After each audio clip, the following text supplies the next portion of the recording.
Hello guys and welcome back to the channel. So in this video I want to talk to you about Palantir.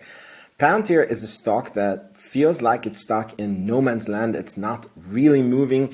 If you think about it, it first reached almost $20 in July 2023, almost a year ago. And then it went down, basically reached $20, then it went down, and then it went over to 27, went down back to basically $20, and just in the last few weeks it left this $20 level. But we have been in this range since basically 1 year. And there is some news regarding this company that I think indicates that we're going to be stuck in no man's land for quite some time. And I want to go into why that is and if this means that you should sell your Palantir stock or not. So it's going to be an interesting video. Please make sure that you're subscribed. That's all I ask for. And I specifically want to thank the channel members that really helped me and support the channel. There is 11 of you guys and there is 3 or 4 Patreons. So thank you so much. And if you want to help out and join these fantastic people, then the links are in the description box below. So the news that came out this week, there was actually 2 really big news. One of them is Palantir didn't get to join the S&P 500. So for the long-term investors, this doesn't mean anything because our thesis was never that Palantir is going to go from not being in the S&P 500 into being in the S&P 500. But on the short term, for the traders, this is quite a big catalyst. And I do believe that before the announcement, this was a few days before the announcement, it really looked like we would get in, and the algos and traders really pumped up the price, and then we didn't get in and we had 2 red days. Does this change anything in the long-term thesis? Not at all. On the short-term thesis, it means that if we would have gotten in, a lot of institutions would have been forced to buy Palantir because a lot of institutions are holding S&P 500, or they are only able to hold companies that are part of the S&P 500. So it would have made it so that the stock gets a lot of extra buying demand that was not there before. But it's a temporary thing. Again, the long-term thesis is the same. Now, ironically, the second news, which was a quite big news, which is that Palantir had its AIP Con 4. It was a fantastic conference. I watched it, and funny enough, there was not a lot of coverage about this event on YouTube, and maybe it has to do with that Palantir invited 2 of the most prominent Palantir creators to be on the AIP Con with them, and then these guys were here. Let me see if we recognize them. Hello, everybody watching from home. We are here today at the first ever backstage pass at Palantir's AIP. So Amit and Arnie were both at this conference. And again, ironically, Amit killed it with this interview, but they couldn't do their usual, like, we're going to live stream this, we're going to make a video before it, what's the expectations, we're going to do a video after it, what went down on this conference. So it was just very quiet about this, and so let's see how they do that in the future. But there is a problem with Palantir right now, and that is the following. So based on all the data that is currently available, the stock, I believe, is quite fairly priced now, or maybe even overpriced. Now, before you start hating, I have to explain that any valuation that you do, it's a set of assumptions, right? So I'm talking about the street's assumptions. So usually the street currently is thinking that Palantir's growth is going to be around 20 to 22%. Let's put in 21% here. And I am putting in a free cash flow margin of 32%, which they have done before. But again, this is not GAAP operating income. It's a little bit not written correctly here. It's the cash flow that is generated from income, so it's not even fully correctly calculated, and I put a multiple on that. I calculate with 3% dilution, and I'm looking at 2025 in this table and 2030. And by the way, if you join the channel membership or Patreon, you get access to this table and you can play with it however you want. You can change the numbers so that it fits your assumptions. The point is that in 2025, based on these numbers, the share price is going to be $22. And that's a year from now, right? And that is a problem. But I'm going to go into some thoughts around this. So I am thinking with a 50 multiple of price to cash flow. It's almost like a PE multiple. But again, it's price to cash flow. And again, it's the adjusted, not thinking with stock-based compensation cash flow. So it's a very optimistic number. So I would say it's fair to say that with these assumptions, the stock price or the fair value of Palantir is between 18 to 22. Now, what has to change? And again, this is in 2025. So if you want a 15% return on which is 1.5 years from now, then the stock price has to be $18, right? So the only way that Palantir can be a deal for you is if you change the assumptions. So let's say that Palantir is growing, you think it's growing 40%. Now that changes because then the share price in 2025, that is fair, is 30. And then if you want to have a 15% return, the buy price for you would be $24, and we are at $23.77. So in that case, this stock would be a buy for you. So what did we learn from this? Palantir is fairly priced. If your assumptions are the market's assumptions and the analysts' assumptions, if you feel that Palantir is going to significantly re-accelerate its growth, then the stock could be a buy for you at this point, but still 15% return is not the deal of the century, but it's okay.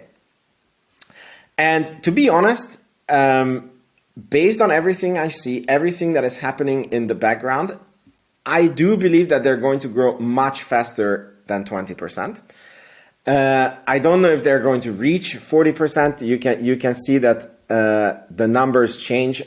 I'm quite certain that they will grow 30%. Then the fair price would be around $20.74. Now, here comes the next problem with Palantir is that the company has gotten so big that we have been getting new contract announcements after new contract announcements after new contract announcements. I mean, out of the blue, they just pulled in a $500 million Titan contract, I believe, which nobody was expecting, and the stock had like a 1% gain, and then that's it. I just think that the market has become like completely numb to new Palantir contracts because, I mean, we know that they're getting them left, right, and center, so it doesn't really move the needle if new contracts come. So what is the catalyst that Palantir is going to get? We just had the CPI today. We saw that inflation is going down, but it's going down in a way that like very slowly. And the current projections is that we are going to have either a 1 interest rate decrease or 2 interest rate decreases, which again would be a positive catalyst for Palantir, but it's so slow and so little that I don't know how much it actually affects the stock price. So the only possible next catalyst would be to confirm that the growth rate is significantly more than what the street is thinking. And again, all of our eyes and YouTube creators and me, we're telling you that it probably is. You know, everything is pointing to that point. But the next point when we can figure that out is the next earnings report. And the next earnings report is sometime in August, in the middle of August. So until that point, I don't feel that there is any real catalyst for Palantir. We know that they haven't gotten into the S&P 500. So we're just going to chill in no man's land. But is this a reason then to sell your Palantir? And I actually watched a very interesting video. I tweeted about this by this guy, Stealth Wealth Investing. I really look up to him, not necessarily for his stock choices, but he has really good investment theories and mindsets that he teaches, you know. And he actually did a video about if you are overweight in Apple and Nvidia and what you should do. And he is a super long-term investor, just like me, and has a very interesting story. He invested little money into Apple, and if I remember his story correctly, it was like in the early 2000s, and then Apple was up 30% or something like this, and then he trimmed his position, and that position that he trimmed would be worth millions of dollars today, and he many times has said that that's one of his biggest investment mistakes, is basically punishing his winning stocks, right? So there's a lot of people who are watching this video. Please let me know in the comments if you're one of them who have a cost average of below 10. I am one of them. My cost average on Palantir is $8. And Palantir was 70% of my portfolio when I went into Palantir, right? And when 70% of your portfolio is at $8 and then that stock goes to $24, it does some crazy stuff to your portfolio, right? So Palantir is a very, very, very big position for me, and that's exactly what he is talking about in this video. If you want to watch, you can watch it. I just really, really like this guy, so I'm going to put a link to his video in the description, but I'm also just going to summarize what he has said. So he said that because he's a long-term investor, he never breaks down how much of a percentage a stock is in his portfolio. And if you trim and reallocate and rebalance your portfolio, which I think is really, really stupid, and I understand why ETFs are doing it, but if you're a Joe Blow with an account of like less than 10 million, I think it's a waste of your brain power. Like, what you need to be focused on is making money so you can continuously be investing into new stocks. And he said that he never looks at, he has a target amount that I want to build a position of 500,000 in Palantir, or in his case, it's like, I want to have, 30,000 shares. And that's the only thing that he goes for. And then he has that position, and unless the price becomes extremely stupid, he doesn't add more to that position, and he doesn't touch that position. And basically the people who rebalance and trim, and they end up basically punishing their winners and holding on to their losers, and it really prevents you from having a super successful portfolio. And while Palantir maybe is not going to do anything in the next 3 to 4 months, who knows? It seems like that to me. For the future, it's an insanely good company. It has insanely good potential, and there's no reason for you to sell it other than the brain damage of having to reallocate your portfolio or do this or do that. But there is one thing you can do that he doesn't talk about, which I have been experimenting a lot. And before I say this disclaimer, so I'm going to talk about options a little bit.